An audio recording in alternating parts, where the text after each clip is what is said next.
دو لشکر آپس میں لڑ رہے ہیں ایک میدان، ایک جنگلی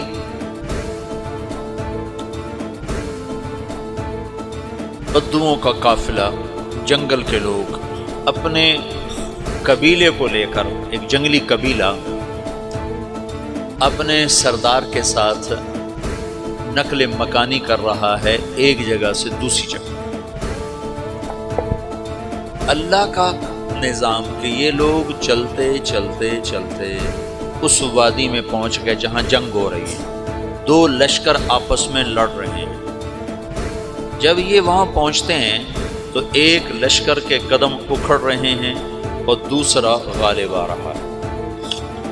ان کو نہیں پتا شکست کھانے والے کون ہیں اور فتح پانے والے کون ہیں، ان کو نہیں پتا۔ اس جنگلی قبیلے کے سردار کا نام بھی تغرل ہے، تغرل۔ تو یہ سردار کہتا ہے جو شکست کھا رہے ہیں ان کی مدد کرو، کچھ پتہ نہیں کون ہے، کہتا جو شکست کھا رہے ہیں ان کی مدد کرو۔ تو 400 وحشی جنگلیوں نے فاتح لشکر کے پیچھے حملہ کر دیا۔ تو ایک کافی ہوتا تو 400 دوڑ جب تلواریں پڑیں تو چند لمحوں میں نقشہ بدل گیا، بھاگنے والے جم گئے اور جمنے والے بھاگ پڑے۔ جب جنگ ختم ہوئی تو شکست خوردہ لشکر کے بادشاہ نے ان کو بلایا، اسے پوچھتا ہے مجھے جانتے ہو میں کون ہوں؟ کہا نہیں۔ کہا تو تم نے میری مدد کیوں کی؟ کہا انسانی ہمدردی کی وجہ سے، تمہیں شکست ہو رہی تھی اس لیے تمہاری مدد کی۔ اور اس نے اپنا تعارف کرایا، میں ہوں سلیمان سلجوقی، ترکی کا بادشاہ۔ مسلمانوں کا لشکر تھا اور تاتاریوں سے شکست کھا رہا تھا، تاتاری فتح پا رہے تھے، مسلمان شکست کھا رہے تھے۔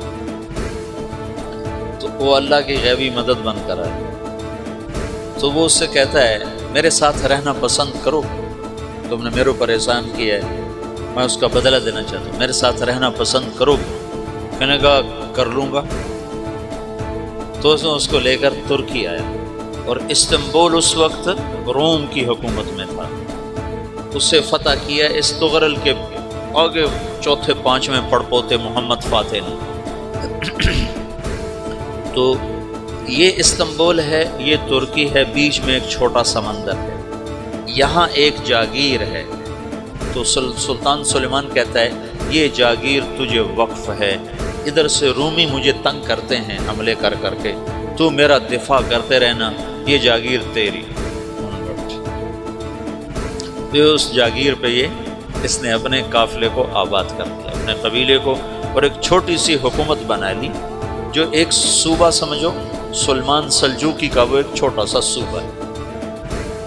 وہاں جب یہ رہ پڑا تو پھر یہ ایک شیخ کے بیت ہوتا ہے، وہاں شیخ طریقت ہے، ان کے یہ بیت ہونے جاتا ہے، وہ اس کو رات اپنے پاس ٹھہراتا ہے۔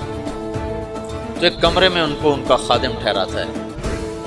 یہ جب کمرے میں جاتا ہے تو سامنے دیوار میں طاقچے پر قرآن پڑا ہوا ہے۔ تو یہ تغرل بے کہتا ہے یہ کیا ہے، یہ کیا ہے؟ تو وہ خادم کہتا ہے یہ کتاب اللہ ہے، قرآن ہے۔ وہ اس کو وہاں چھوڑ کے باہر چلا جاتا ہے۔ وہ دیہاتی آدمی، جنگل کا رہنے والا، پہلی دفعہ زندگی میں قرآن دیکھا، وہ کہتا ہے یہ قرآن ہے، اللہ کی کتاب ہے، میں اللہ کی کتاب کے سامنے سو جاؤں، کتنی بے ادبی ہے۔ تو اس نے اسے قرآن اٹھایا اور سر پہ رکھ لیا اور کھڑا ہو، ساری رات قرآن سر پہ رکھ کے کھڑا رہا۔ رات کے پچھلے پہر اس کو خواب آیا، کھڑے کھڑے اس نے دیکھا کہ اس کی پشت سے ایک چاند نکلا اور شیخ کی بیٹی کے سینے میں جا کے اتر گیا۔ پھر اس لڑکی کے سینے سے ایک درخت نکلا جو پھیلتے پھیلتے پھیلتے 3 بر اعظم پہ چھا گیا، افریقہ پر، یورپ پر، ایشیا پر۔ پھر اس کی آنکھ کھل گئی، وہ کھڑا ہوا ہے۔ تو اس نے صبح یہ خواب اپنے شیخ کو سنایا، تو انہوں نے اپنی بیٹی اس کے نکاح میں دی تھی۔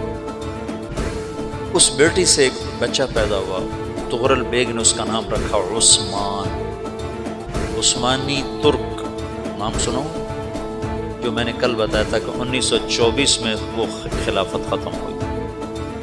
تو ایک بیٹا پیدا ہوا عثمان، عثمان نے پھر ایک نئی اسلامی حکومت کی بنیاد رکھی جو 1924 تک چلتی رہی، کوئی 800 سال یہ حکومت چلی۔